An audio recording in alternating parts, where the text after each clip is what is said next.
Oi, tudo bem? Bom, então hoje a gente vai falar de dilatação dos líquidos. Até agora a gente utilizou como modelo sólidos. A gente falou de dilatação dos sólidos até agora. Porém, os líquidos eles têm uma estrutura, apesar de eles também dilatarem, né? Eles têm uma estrutura um pouco diferente da dos sólidos que a gente precisa relembrar aqui antes de iniciar os nossos estudos. Vocês lembram dos estados de agregação da matéria, né? Sólido, líquido, gasoso. No estado gasoso, a gente fala que as moléculas elas têm um grau de liberdade muito grande. Ou seja, elas podem se mover livremente. Elas têm uma liberdade de movimento quase que total, certo? Não tem nenhuma força que prende elas. Diferente do estado sólido. No estado sólido, o que acontece? As moléculas elas estão presas por essas forças de coesão ou forças intermoleculares que vocês estudam lá na química. Elas estão presas, mas não estão paradas, lembram? A gente discutiu isso, acho que na primeira aula, presencial ainda. Que as moléculas no estado sólido, apesar de elas estarem presas, elas não estão paradas. Elas estão. Como que elas estão? Estão se oscilando em torno de uma posição média, de uma posição de equilíbrio. Porque essas forças intermoleculares são como se fossem molas, certo? Então, elas ficam oscilando em torno de um ponto de equilíbrio aqui. Mas elas estão presas por essas ligações, essas forças intermoleculares, certo? Os líquidos, eles ficam no meio termo entre os sólidos e os gasosos e os gases. As moléculas elas são móveis, mas elas não conseguem escapar completamente umas das outras, certo? A gente fala que eles têm uma ordem de curto alcance. Por quê? A energia cinética das moléculas, aquela energia associada ao movimento, ela eventualmente ela consegue superar as forças intermoleculares. Porém, essas forças elas ficam se refazendo, se quebrando e se refazendo o tempo todo, de modo que elas não conseguem escapar para muito longe, digamos assim. É por isso que é uma ordem de curto alcance. Então, seria assim mais ou menos um meio termo entre os sólidos e os gases, certo? Elas não estão completamente livres, igual nos gases, mas também não estão completamente presas, igual nos sólidos. Lembrando que eu falo presa, eu tenho medo que vocês achem que elas estão paradas, né? Em nenhum caso elas estão completamente paradas. Elas, no caso dos sólidos, estão se movendo em torno de posição de equilíbrio, nos líquidos também, só que elas podem eventualmente escapar, né? Só que é uma ordem de curto alcance, né? Essas ligações elas são refeitas, quebradas e refeitas o tempo todo. E os gases, eles escapam completamente, certo? Qual que é a consequência disso? Nos sólidos, a gente tem a forma e o volume definido. No líquido, o volume, a forma é indefinida, né? Ele adquire a forma do recipiente, mas o volume acaba sendo definido. E nos gases não tem nem forma nem volume definido, né? Acho que vocês estão careca de ouvir falar disso. Isso é consequência dessa estrutura aqui que a gente acabou de ver. Como os líquidos eles têm forma indefinida, não tem linhas, formas, superfícies definidas, vocês concordam que só faz sentido a gente falar dos líquidos em dilatação volumétrica, né? Nos sólidos, dependendo do tipo de sólido, a gente pode dar mais ênfase para uma determinada dimensão. A gente pode falar em dilatação linear, em dilatação superficial. Não faz sentido a gente falar de dilatação linear e superficial para os líquidos, porque eles nem forma têm. Então a gente só vai falar de dilatação volumétrica para os líquidos. Porque eles adquirem aqui o formato do recipiente. Então a gente só vai falar de dilatação volumétrica. Mas eles dilatam de forma semelhante aos sólidos. O volume deles dilata de forma semelhante ao dos sólidos.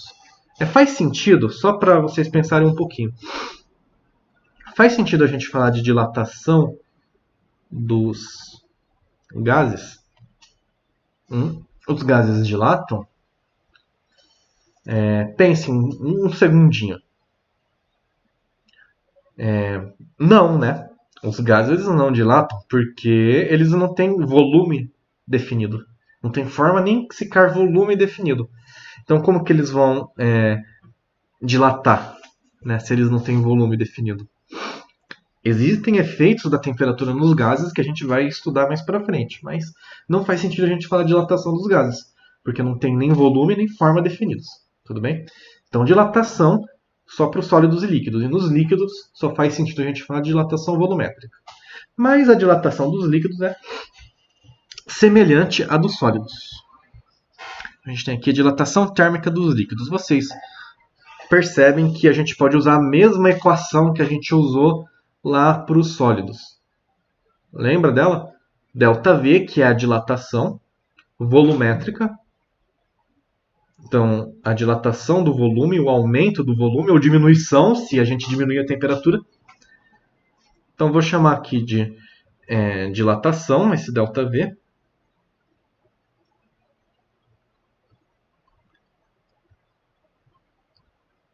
Então, dilatação, que pode ser um aumento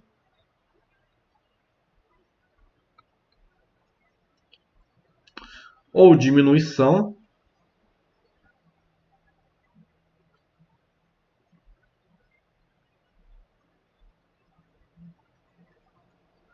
do volume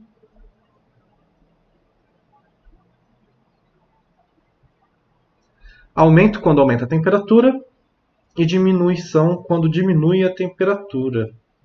Tá? A gente vai ver uma exceção a isso, mas no geral é isso. Tá, existem exceções, a gente vai estudar uma bastante importante, mas fiquem tranquilos. O que é o... Esse daqui, né? Sempre esqueço o nome dessa letra. Alfa, beta, gama. Esse gama aqui, que é o coeficiente de dilatação do líquido. Então, coeficiente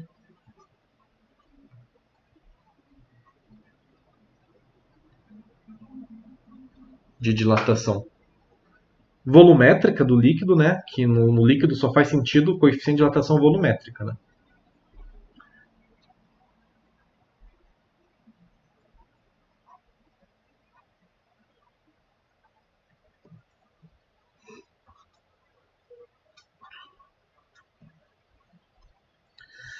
V0 é o volume inicial, certo? É o volume que ele tinha antes de ser aquecido.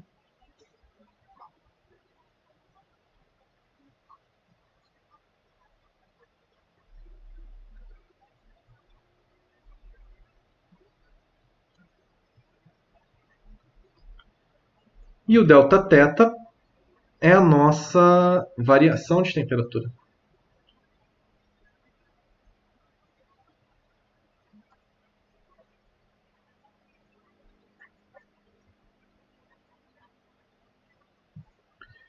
Então, se a gente aquece o líquido de uma temperatura θ0 para uma temperatura θ, o nosso ΔT vai ser igual a θ menos θ0, certo? Se θ é maior do que θ0, a gente aumentou a temperatura, então esse V0 aqui, esse volume aqui, ele vai aumentar. A gente vai ter aqui um aumento de volume. A gente vai perceber que no recipiente o líquido sobe.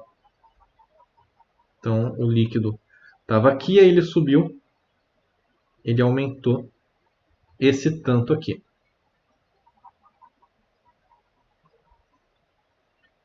Bom,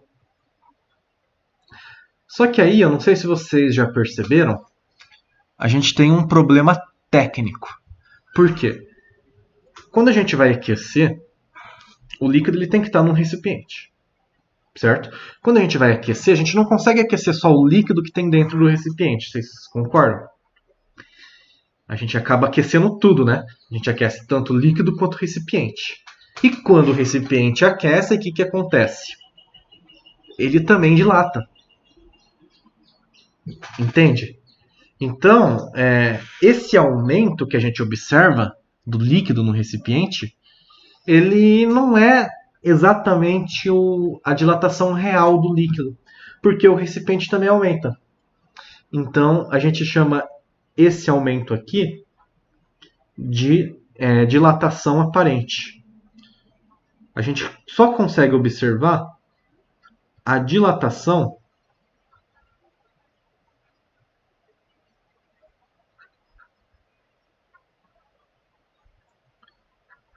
aparente, porque o recipiente também dilata. Que eu vou chamar de ΔV AP, tá? AP de aparente. Certo?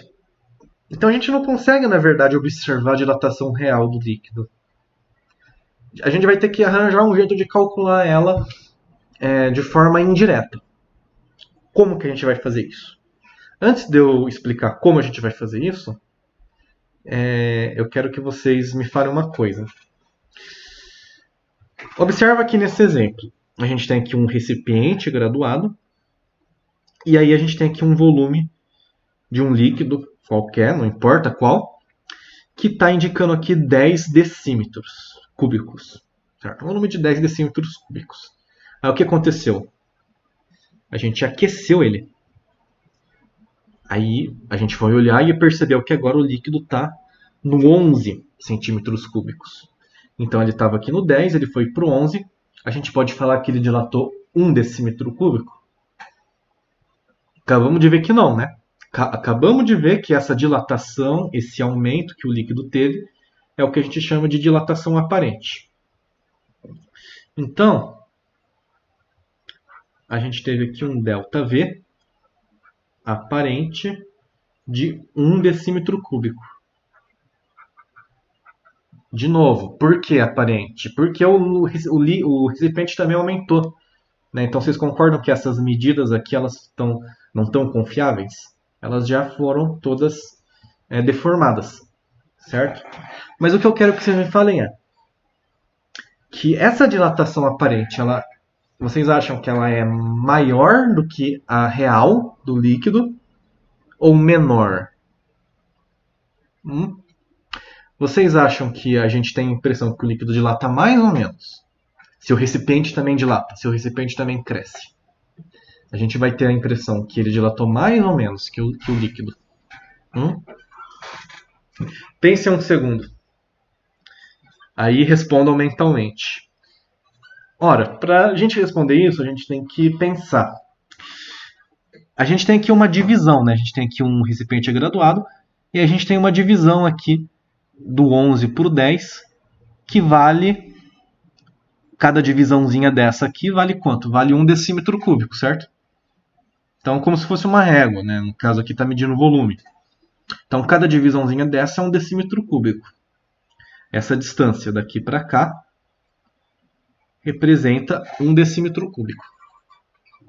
Quando o recipiente é aquecido e ele aumenta, ele é esticado, né? Como se ele fosse esticado. Essa divisãozinha aqui, que está entre o 11 e o 10, ela vai aumentar ou ela vai diminuir? Ou ela vai permanecer igual? O que vocês acham? Essa divisãozinha entre o 10 e o 11, né? Que são todas iguais, na verdade, né? Essas divisõezinhas aqui, que aqui valia 1 decímetro cúbico, aqui elas vão aumentar ou vão diminuir de tamanho? Vão aumentar, não vão? Porque o recipiente ele aumenta, ele dilata. Então essa divisãozinha aqui, que aqui representa 1 decímetro cúbico, aqui ela não vai estar representando 1 decímetro cúbico. Aqui ela vai estar representando um valor maior. Então, daqui para cá, a gente não tem 11 decímetros cúbicos igual a gente tem daqui para cá. A gente tem mais, certo? A gente tem um valor maior do que 11 decímetros cúbicos. De modo que o ΔV aparente ele é sempre menor do que o ΔV real. Por quê? Porque aqui a gente tem a impressão aparentemente tem 11 decímetros cúbicos, né? Mas na realidade tem mais do que 11. Por quê? Porque essa régua aqui, essas divisõezinhas aqui, elas aumentaram de tamanho. Então, na realidade tem mais. Então, aparentemente, né, tem 11, mas na realidade tem mais, porque aumentou nessa divisãozinha aqui, aumentou, e cada divisãozinha dessa não vai valer apenas 1 decímetro cúbico, vai valer mais. Então, o ΔV aparente vai ser sempre maior, né, que o... desculpa, vai ser sempre menor do que o ΔV real.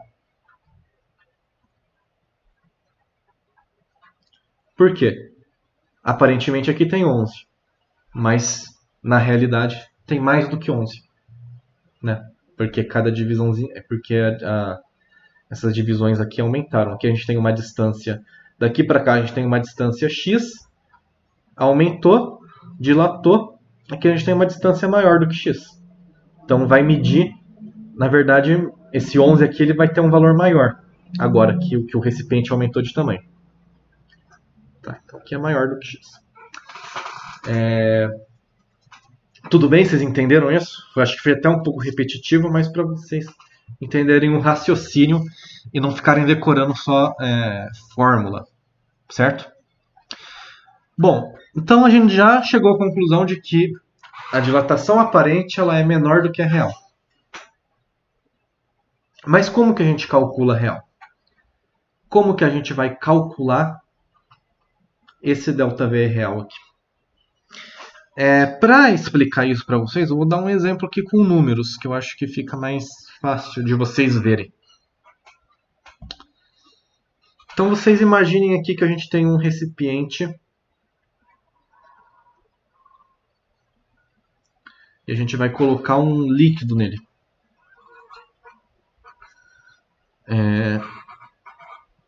Pode ser qualquer líquido, certo? Não interessa qual líquido que é. Então a gente colocou aqui um líquido. Vamos supor que nós colocamos um líquido, a gente colocou um volume de, vamos pensar um número fácil de trabalhar, 100 ml. Aliás, vamos colocar, 100 ml, vai. Vamos supor que a gente colocou 100 ml. Tá? Só um exemplo. Obviamente, nesse recipiente, a gente dá para a gente ler, né? É um recipiente igual daquele outro lá que eu mostrei. Um recipiente graduado, que a gente consegue ler. A gente colocou 100 ml e está lá na medição do recipiente 100 ml. Aí o que a gente vai fazer? A gente vai aquecer. Não dá para aquecer só o líquido, a gente vai aquecer tudo. Esse que é o ponto. Então a gente vai aumentar a temperatura. E aí a gente vai ler lá no recipiente, agora a medida do líquido, a gente percebeu que o líquido ele subiu, ele aumentou. Então aqui está o volume inicial, mas a gente percebe que ele aumentou. Ele agora está aqui, ó. Ele subiu. E aí a gente foi ler aqui essa medida no recipiente e a gente viu que ele está aparentemente agora com 105 ml. Ou seja, a gente teve um aumento do líquido, ele subiu até os 105. Ele estava no 100 e ele subiu até os 105 agora. Então a gente tem um ΔV aparente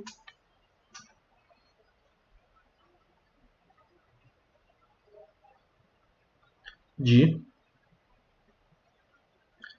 105 ml. A questão é que a gente, nessa matéria, a gente não pode confiar nos instrumentos de medida depois que a gente aquece eles, porque as medidas são deformadas. Bom, vamos supor que a gente saiba o material do recipiente e a gente calculou lá, através lá do ΔV igual a V0 vezes gama vezes Δθ, e a gente conseguiu calcular o quanto que o recipiente dilatou, o quanto que foi a dilatação volumétrica desse recipiente. Então a gente conhece o material, conhece o coeficiente de dilatação do material, a gente sabe calcular a dilatação volumétrica através dessa equação aqui. É o que a gente fez, a gente calculou o tanto que o recipiente aumentou o volume dele. Daí a gente chegou no resultado. Vou colocar aqui ΔV do recipiente igual a 2 ml. Então o recipiente teve uma dilatação volumétrica de 2 ml. Tudo bem? Bom, o que vai acontecer? Como que a gente pode calcular a dilatação real do líquido nessas condições? Ora, vocês concordam que o líquido, para ele chegar aqui no 105, ele teve que vencer, entre aspas, vencer a dilatação do recipiente? Porque o recipiente aumentou de tamanho. O líquido ele subiu até o 105, mas o recipiente ele também aumentou de tamanho. Então o líquido ele teve que, para chegar no 105, ele teve que andar uma distância maior do que o 105, porque o recipiente também aumentou de tamanho. Então ele teve que vencer também a dilatação do recipiente. E a gente acabou de ver que a dilatação real ela é sempre maior do que a aparente. De modo que a gente pode calcular a dilatação real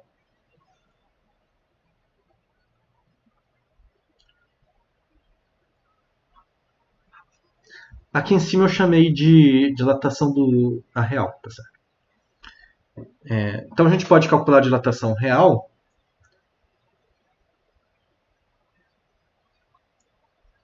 igual a dilatação aparente.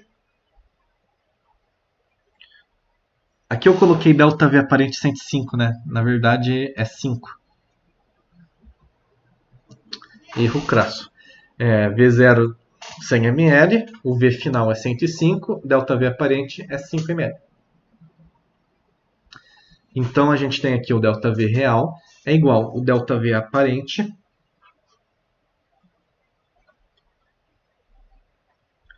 mais o ΔV do recipiente.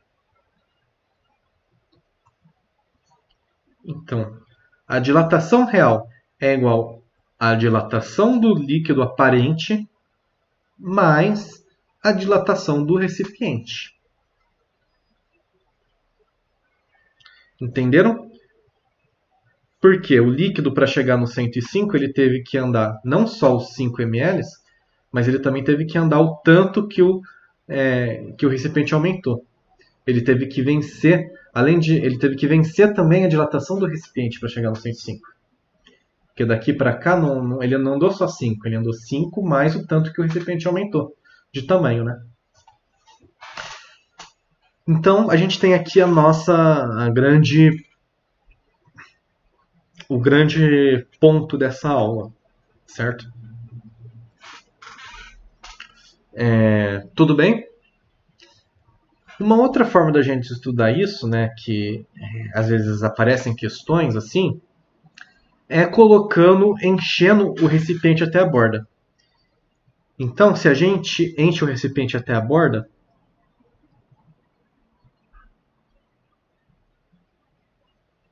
e a gente deixa aqui um espacinho para o líquido escorrer, o que acontece? Enchemos o recipiente até a borda, certo? Vamos supor que a gente encheu ele com 100 ml também.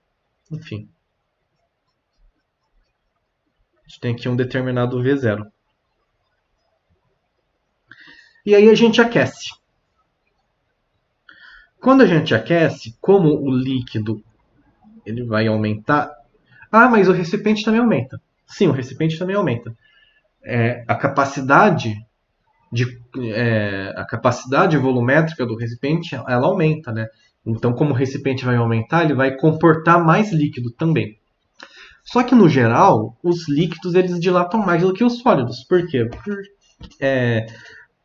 Por causa dessa estrutura aqui. Opa! Por causa dessa estrutura aqui que a gente viu, certo?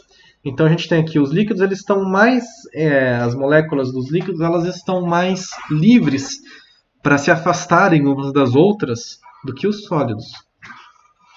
De modo que, no geral, os líquidos eles dilatam mais do que os sólidos. Então, apesar do recipiente também dilatar, o líquido ele vai dilatar mais.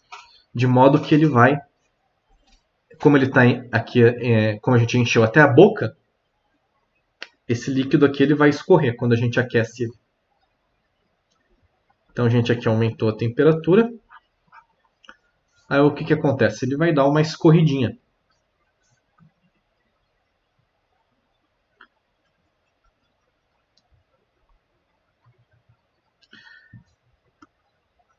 E aí a gente coleta, né, o tanto que escorreu aqui num recipiente. Enfim. Tem uma imagem mostrando como que isso funciona embaixo. Daqui a pouco eu mostro.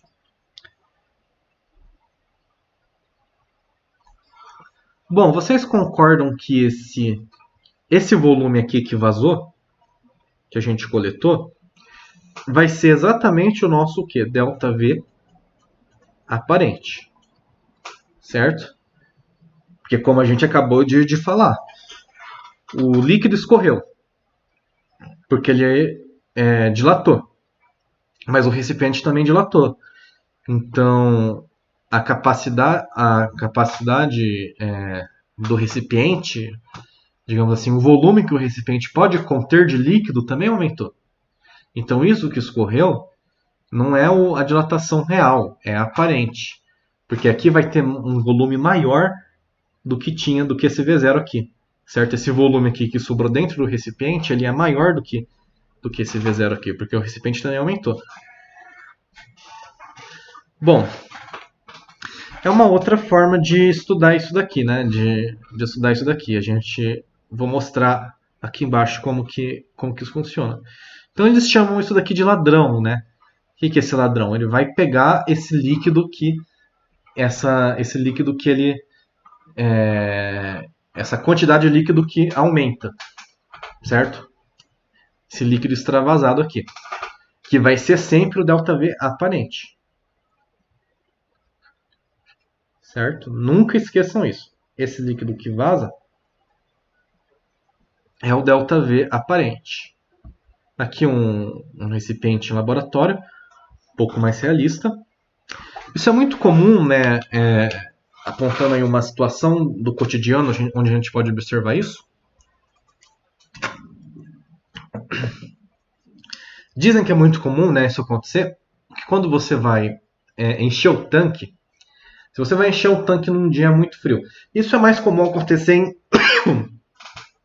em países onde a amplitude térmica é muito grande, né? Não é o caso do Brasil, né? O Brasil, como vocês estudaram lá em geografia, está bem próximo à linha do Equador e a amplitude térmica do Brasil não é tão grande. Mas nos países temperados, onde existe uma variação muito grande de temperatura entre o dia e a noite, e eu não estou falando essa variação de temperatura de 5 graus que acontece aqui, eu estou falando de variação de temperaturas de 20 graus Celsius, né? Ou não sei quantos graus Fahrenheit, se for lá na Inglaterra. Enfim, esses países mais temperados, que a amplitude térmica é muito grande. O que acontece? O cara vai encher o tanque de dia, que está uma temperatura mais quente. Ou melhor, desculpa, ao contrário. Né? Ele vai encher o tanque de noite, onde está uma temperatura mais fria. Aí tá, ele enche até a boca. Aí ele estaciona o carro lá ao ar livre, amanhece, o sol bate no carro, o carro esquenta, e o que vai acontecer? Ele vai sair, quando ele for sair de casa, ele vai pegar o carro, ele vai perceber que a gasolina vazou. Um pouquinho da gasolina do tanque tinha vazado. Por que a gasolina vazou? Porque o carro recebeu sol, né, insolação, esquentou, e aí a gasolina ela dilatou, né? Ela aumentou o volume dela. O tanque também aumentou o volume dele. Só que a gasolina, como ela é líquida, né, ela aumenta mais de volume do que o tanque do carro, de modo que ela vai extravasar igual está acontecendo aqui, né? Igual vocês estão observando aqui nesse exemplo aqui. Então dizem que isso é muito comum acontecer nesses países, né? Inclusive até ruim para a pintura do carro. Acho que acontece, deve acontecer aqui também no Brasil. Comigo, pelo menos nunca me aconteceu. Mas enfim. Também é comum o contrário, né? Você enche o tanque num dia frio, você vai lá de dia, enche o tanque até o limite. Aí você vai lá, estaciona o carro fica ao ar livre. De noite a temperatura cai muito e você vai perceber que o marcador do lado da gasolina não está mais no máximo. Por quê? Porque agora, o que aconteceu? Tanto o tanque do carro quanto a gasolina sofreram uma contração, só que a gasolina ela contrai mais do que o tanque do carro. Então, ela não está mais enchida até o limite. Ela agora está num nível menor, tá? Então é comum acontecerem essas coisas, né? Só pegando um exemplo do cotidiano. Antes de seguir para um exemplo numérico, para isso ficar mais claro, deixa eu só falar uma coisinha aqui.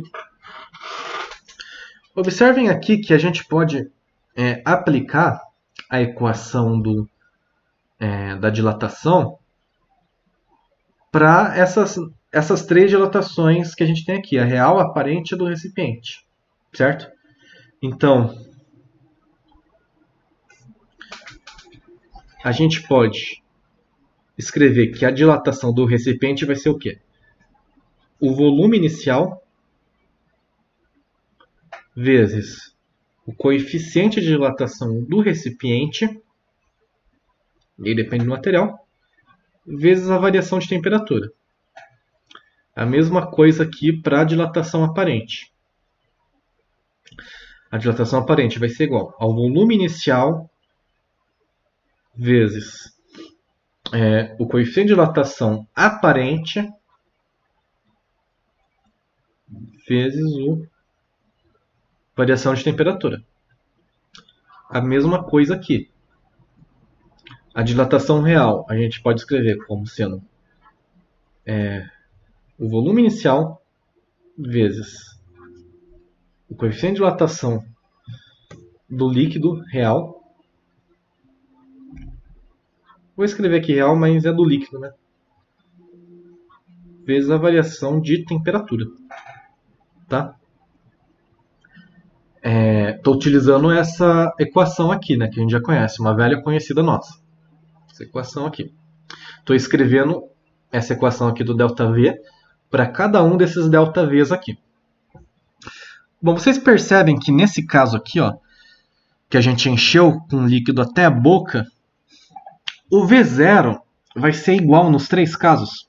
O V0 real é igual ao V0 inicial, porque a gente não aqueceu ainda, então não existe nenhuma distorção na medida. O V0 aparente vai ser igual ao real. E o V0 do recipiente vai ser igual ao V0 do líquido, tanto do real quanto do aparente, porque a gente encheu até a boca, né? A gente encheu na capacidade máxima dele. Então todos esses V0s aqui são iguais.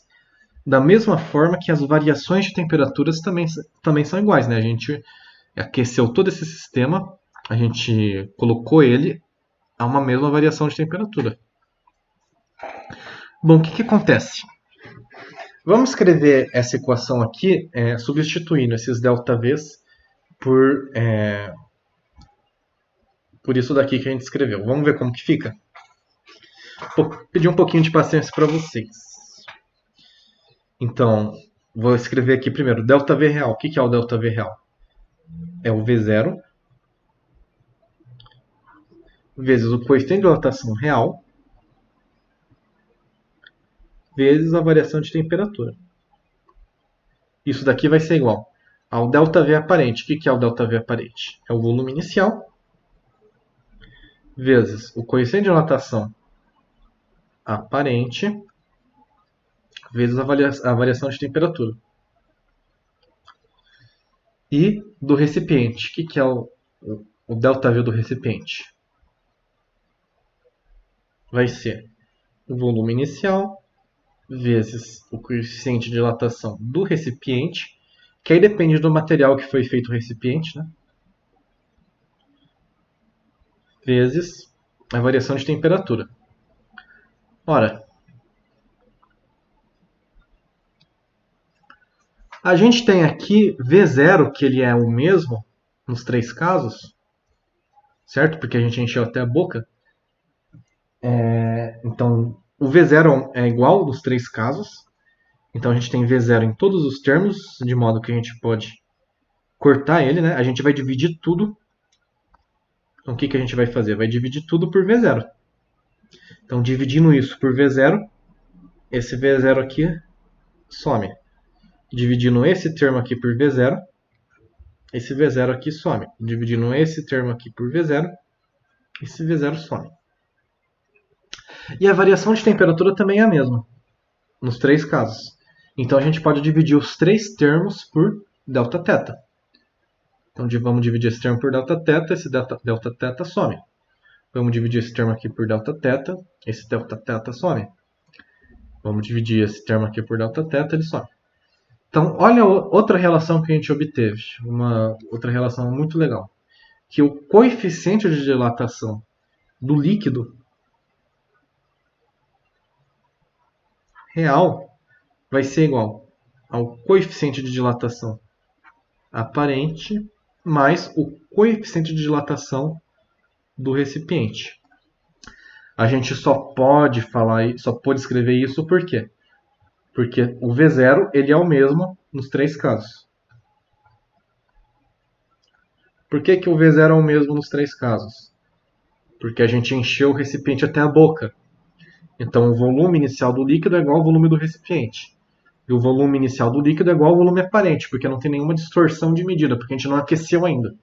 Tá? Então, para esse caso aqui, em que a gente enche recipientes até a boca, a gente pode escrever que o alfa, beta, gama, que o coeficiente de dilatação do líquido ele é igual à soma do aparente com o do recipiente. Tudo bem? Uma outra relação que é importante a gente conhecer, mas ela veio daqui, né? Não é uma outra fórmula que vocês precisam decorar, né? Ela veio daqui. Tudo bem? Vamos fazer um exemplo numérico para ficar tudo um pouco mais claro? Então, olhem só. Beber uma água. Um recipiente de vidro de coeficiente de dilatação linear 9 vezes 10 a menos 6 graus Celsius a menos 1 tem volume de 100 centímetros cúbicos a 0 graus Celsius, estando completamente cheio de um líquido. Então a gente tem aquele caso que a gente acabou de ver, né? O recipiente está completamente cheio do líquido.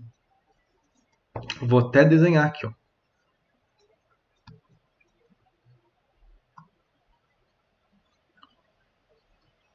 Então a gente tem aqui o recipiente e ele está enchido até a boca.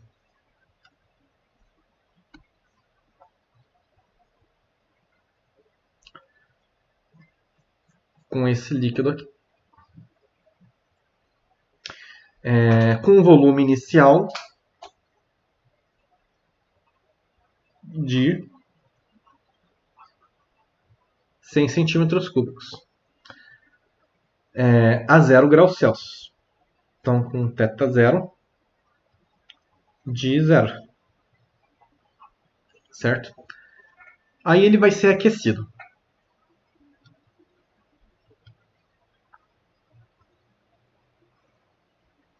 Vai ser aquecido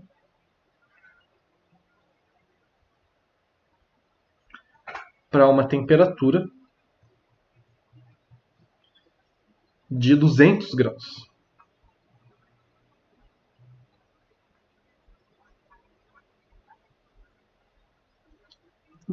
Celsius. E o que ele falou? Que vai vazar certo? Que o líquido vai vazar, vai extravasar. Opa.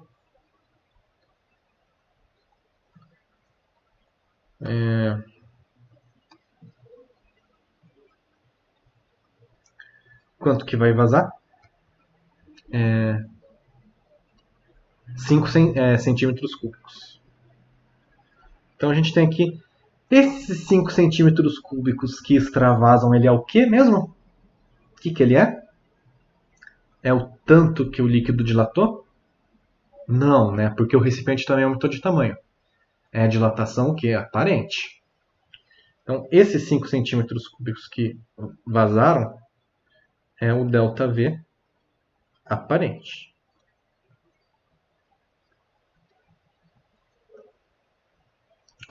E aí ele pede para determinar o coeficiente de dilatação real do líquido.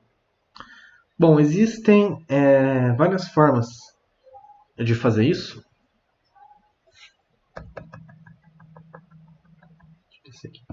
Bom, de 0 para 200 graus Celsius, a gente teve um Δθ de 200 graus, né?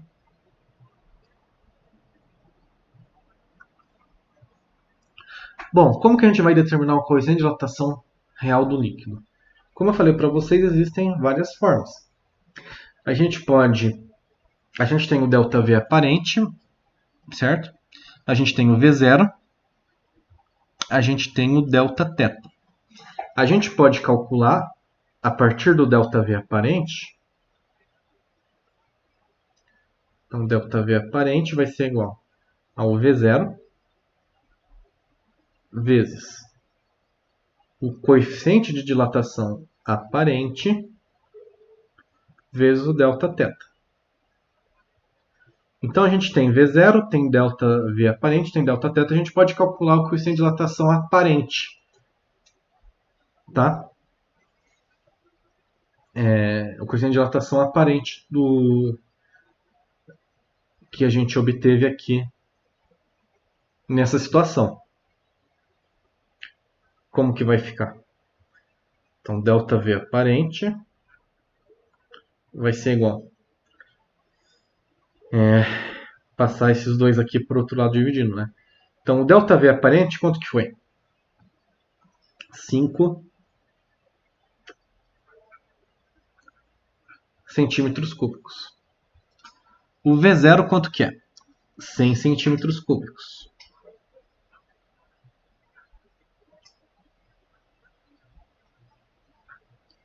E o ΔV quanto que é? 200 graus Celsius. Bom, esse centímetro cúbico com esse centímetro cúbico aqui ele corta. Sobra graus Celsius, 1 sobre graus Celsius, que é graus Celsius a menos 1, né? Opa. Só aí, caso vocês esqueçam da unidade, né? É muito importante, eu gosto muito de chamar atenção para vocês as unidades. Porque às vezes vocês esquecem delas. Então o ΔV aparente vai ser o quê? Desculpa, ΔV aparente não. O coeficiente de dilatação aparente vai ser o quê?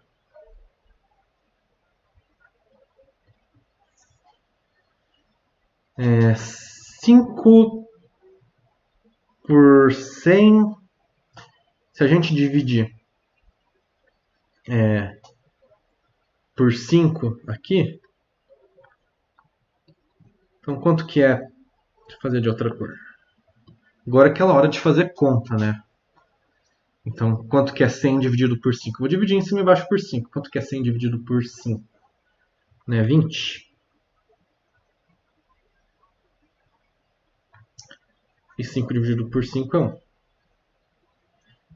Aí 20 vezes 200.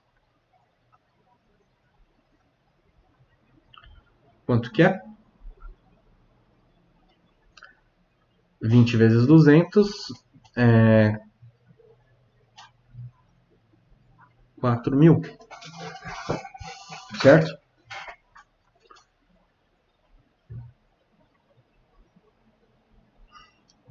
Então, graus Celsius. 4.000 vamos escrever isso em notação científica para ficar mais fácil. Vou colocar esse grau Celsius para cima, elevando ele a menos 1, igual eu fiz aqui. Então vai ficar 1 sobre 4 vezes 10. Quantos zeros? 3, né? Então, vezes 10 a terceira, vezes grau Celsius a menos 1. Agora eu vou passar esse 4 vezes 10 a terceira pro esse 10 a terceira, esse 1 dividido por 4, quanto que é? 1 dividido por 4, quanto que é? 0,25. E aí eu passo esse 10 a terceira para cima, vai ficar 10 a menos 3, né? Aí a conta vocês podem fazer do jeito que vocês acharem melhores, né? Eu tô fazendo do jeito que eu acho mais fácil. Mas quem está com dificuldade nessa parte é importante aí dar uma treinada. Então, 0,25 vezes 10 a menos 3 graus Celsius a menos 1. Que para ficar de maneira assim mais legal, né? Porque na notação científica esse número que está aqui ele tem que estar entre 0 e 10, né? Então, vamos jogar essa vírgula para cá. Não que aqui esteja errado, né? Acho que se fosse uma questão aberta, o examinador não ia tirar ponto de vocês por causa disso, mas vamos deixar aqui as coisas corretas. Então, vamos passar essa vírgula para cá. Vai ficar 2,5 vezes 10 a menos 4 graus Celsius a menos 1. Tá? Então, esse é o coeficiente aparente. Mas a gente não quer o aparente. A gente quer o do líquido. E agora? Para a gente achar o do líquido, agora a gente pode utilizar aquela nossa outra relação que a gente achou. Lembra? Como é um caso em que o líquido está enchido até a boca, certo? A gente pode utilizar o V0 do recipiente é igual ao do líquido, a gente pode utilizar essa relação aqui, que o ΔV real, o coeficiente de dilatação real é igual à soma do aparente com o do recipiente. E o do recipiente ele deu. Ah, mas ele deu o linear. Ah, mas a gente sabe achar o volumétrico através do linear. Esse daqui que ele deu é o linear, certo? O linear é o alfa.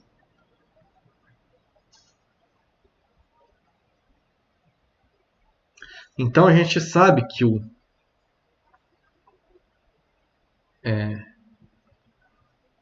coeficiente de dilatação volumétrico do recipiente ele vai ser igual a 3 vezes o coeficiente de dilatação linear do recipiente, que é igual a 3 vezes... Quanto que é mesmo? 9 vezes 10 a menos 6. 3 vezes 9 vezes 10 a menos 6 graus Celsius a menos 1. Então, 3 vezes 9, 27.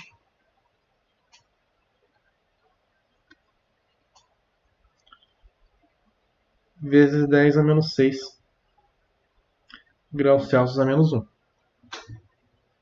Esse é do recipiente. Então a gente tem o do recipiente. A gente tem um aparente. O real é o que mesmo? O real é a soma do recipiente com o do aparente. Então o real... Vai fazer em outra cor aqui. O coeficiente de dilatação real do líquido vai ser igual o aparente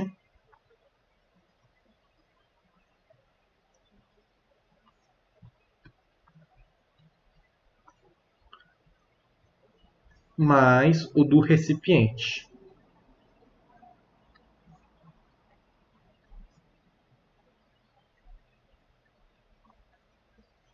Tudo bem? Então, quanto que vai ser o real?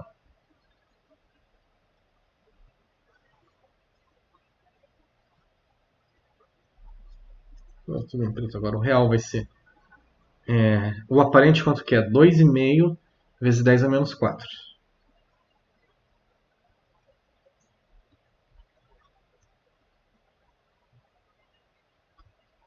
Mais o do recipiente, que vai ser 2,7. E as 2,7 não, 27, né?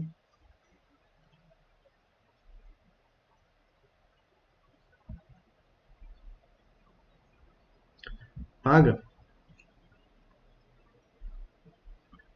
Então vai ser 27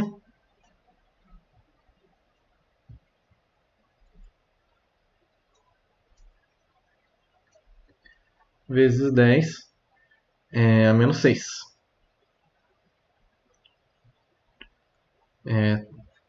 Tudo isso graus Celsius a menos 1, né? Unidade é graus Celsius a menos 1. Ora, mas a gente não pode somar essas duas coisas, né? Porque eles não estão na mesma potência.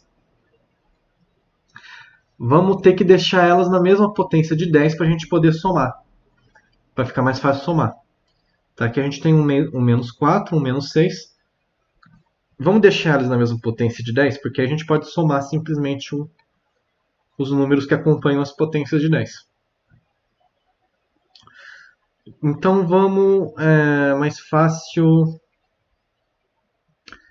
Vamos transformar isso daqui em 10 a menos 6. Para a gente transformar isso em 10 a menos 6, a gente vai ter que andar com a vírgula para a direita duas casas, né? Para ir de menos 4 até menos 6. A gente vai andar com a vírgula para a direita duas casas. Então o coeficiente real vai ser igual. Andamos uma casa, vamos andar outra. Vai ficar 250 vezes 10 a menos 6, mais 27 vezes 10 a menos 6. Tá? Por que a gente fez isso? Para somar, porque fica mais fácil para somar. Então agora, como as potências de 10 são iguais, para fazer essa conta a gente simplesmente soma.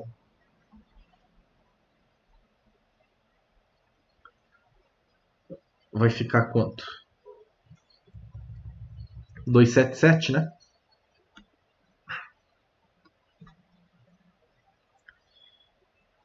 Então o coeficiente real vai ser igual a 277 vezes 10 a menos 6 graus Celsius a menos 1. Ou, respondendo de uma maneira mais correta, na notação científica, vai ser 2,77 vezes 10 a menos 4.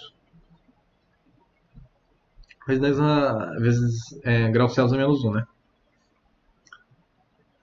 Eu fiz uma coisa meio boba, né? O primeiro devia ter deixado tudo em 10 a menos 4 no invés de 10 a menos 6, né? Mas enfim, aí depende da alternativa também. Na alternativa pode estar tanto um quanto o outro, certo?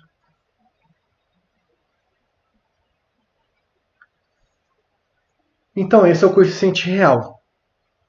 Certo? O que a gente fez? Recapitulando tudo que a gente fez. A gente calculou o coeficiente aparente. Como que a gente calculou o coeficiente de dilatação aparente? Utilizando o ΔV aparente. Certo? Com o ΔV aparente, a gente consegue calcular o coeficiente de dilatação aparente. Não consegue calcular o real. Aí depois que a gente calculou o coeficiente de dilatação aparente, a gente usou a seguinte relação. Que o coeficiente de dilatação real é igual à soma do aparente mais o do recipiente. Por que a gente fez isso? Por que eu fiz isso? Porque o exercício deu o coeficiente linear do recipiente, do material do recipiente, né? Com o linear, a gente consegue achar o volumétrico, tá? Multiplicando ele por 3. Então a gente com o coeficiente de dilatação do recipiente volumétrico do recipiente, né, sempre volumétrico, a gente consegue achar o real somando ele com o aparente que a gente calculou pelo ΔV aparente. Tá? Existem outras formas. Vocês poderiam, sei lá, utilizar essa equação aqui, né? Então, vocês podem fazer aí de várias formas. Eu achei mais fácil essa daqui, tá? Mas são sempre essas duas relações aqui que vocês têm que saber da aula de hoje. Não só saber as fórmulas, né, mas saber por que delas, por que isso acontece. A gente já discutiu exaustivamente por que isso acontece aqui, né? Certo? Então, faltou falar ainda, eu acho que já... Nossa, 55 minutos, gente, desculpa. Faltou falar ainda da dilatação da água, que ela é diferente dos outros materiais. Então, na aula que vem, vai ser uma aula mais curta, eu prometo. A gente fala da dilatação anormal da água, tudo bem? Então, até lá.